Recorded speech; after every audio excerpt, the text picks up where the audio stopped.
this is Run the Numbers. My name is Jason, and you're watching this video on the Run the Numbers channel that is part of the warm-up series. So that means we're on the go, we're in motion on what today is more of a cloudy day in Los Angeles. But we'll go through this cloudy day and on the streets of Los Angeles nonetheless. And also mention that this video is part of the 100 videos challenge. And what that means is that this video is part of one of the 100 that I will make, create, and publish onto YouTube, and specifically do all of that in 100 days. So yes, 100 videos published roughly once a day up to YouTube. And to do it all in 100 days, it's aggressive, but it's all done in an effort to make sure that there's a whole lot of content that helps you on your personal finance journey. So with all that said, with that introduction covered, let's jump right into today's video. And today's video kind of continues a bit of a discussion related to taxes.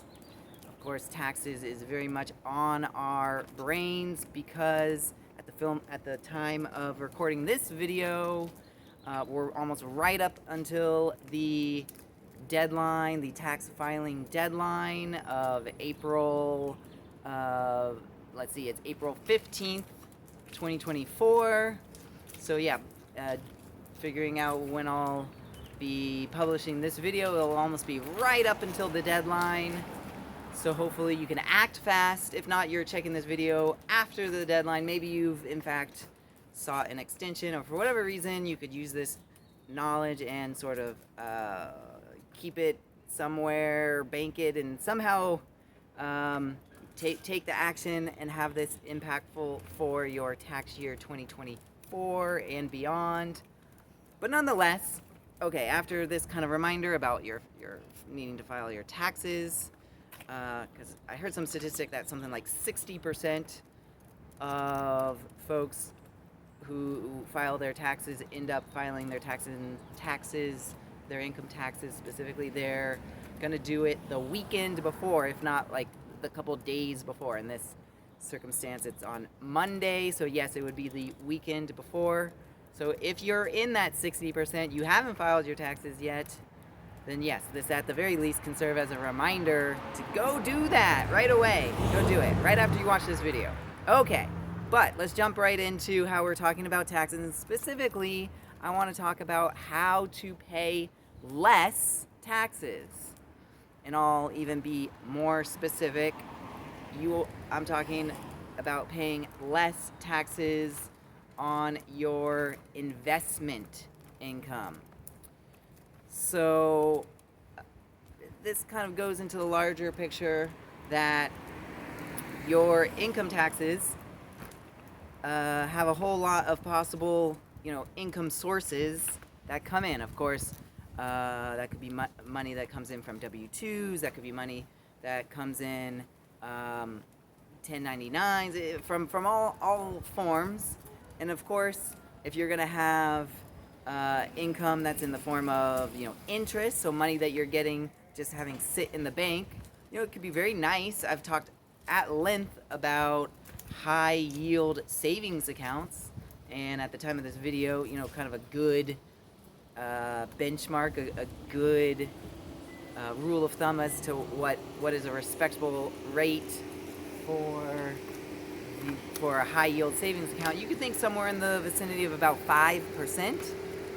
So yeah, if you're happy with making 5% on your money, I understand that, and I have that for a good amount of my cash. And what that allows me to do is have my cash readily available if I want to act on a home purchase, for example. If you watch this video, you know that that's something very, very much so have my sights on doing.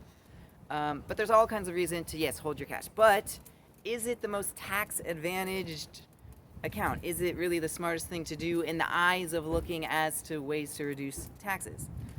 In fact, the answer is no, and the reason there is that it's treated as ordinary income. So that's going to be, calculated in with all the rest of your ordinary income, and it's going to be taxed, what could be at rates that are pretty substantial if you're into if you've done well for yourself here, and you are in some high income tax brackets. So let's just take an extreme example and say you're close to kind of the highest of tax brackets, and say, federally you're paying somewhere, say you're paying 37%, and then you might live like I do in the state of California, where again in the highest tax bracket you're going to be paying something like, I believe it is 13%. So yeah, that's half of your money being paid out in taxes. So yes, if it's something like your money sitting, and it could be a substantial amount of money being over in a high yield savings account, so yes, you're getting a good amount of interest, and that feels good. But then at the end of the day, you're gonna basically have to give half of that back over to the government. So not the best of things to do there. So okay, so what are some strategies? What are some things to mention? Well, I'm gonna mention a couple of things. One, it's great if you can tuck that money away. So if your particular needs are such that you can in fact put a good deal of this money into tax deferred investment accounts, so that would be something like a Roth IRA. That would be, there's other things to kind of consider here, but I would say kind of probably the most common would be something like a Roth IRA. And what that means is once you reach into retirement age, all the amount of your, for example, of a Roth IRA, all the amount of the appreciation, the growth of those funds, those will in fact be tax free. So there's advantage there. So there's that.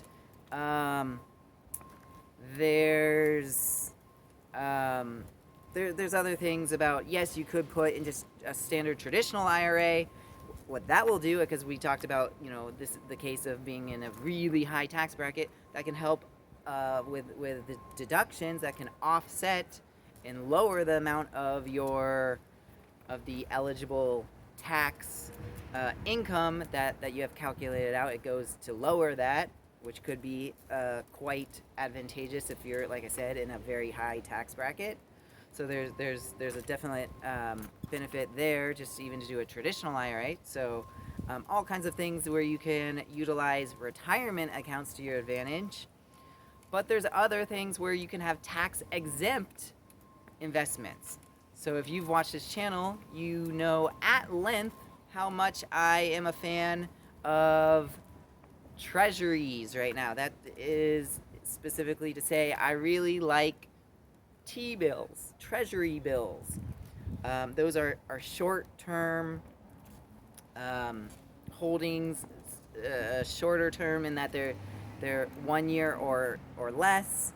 I've done a whole bunch of purchases, and I've talked at length about it. I've got a whole lot, and in fact, recently I've just poured in a whole lot of new funds, of buying a whole new round of other 4-week, 8-week, 13-week T-bills. And yeah, I'm very much a fan. Now, what you're gaining there is that it is exempt from the state taxes. Now, you're still going to have to pay the federal income tax, which is, of course, the more substantial income tax. So you're not going to avoid that one, but you do lower your tax liability to some extent. You're at least on the road here in this effort to lower the amount that you're later going to get hit with the tax bill or what's coming out of your investments.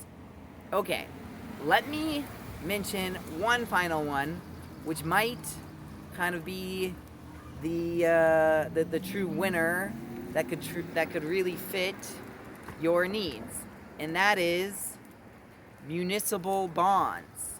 Now, municipal bonds are um, not all the same in that some can can be taxed federally and state and even local, but to some they can be exempt from the federal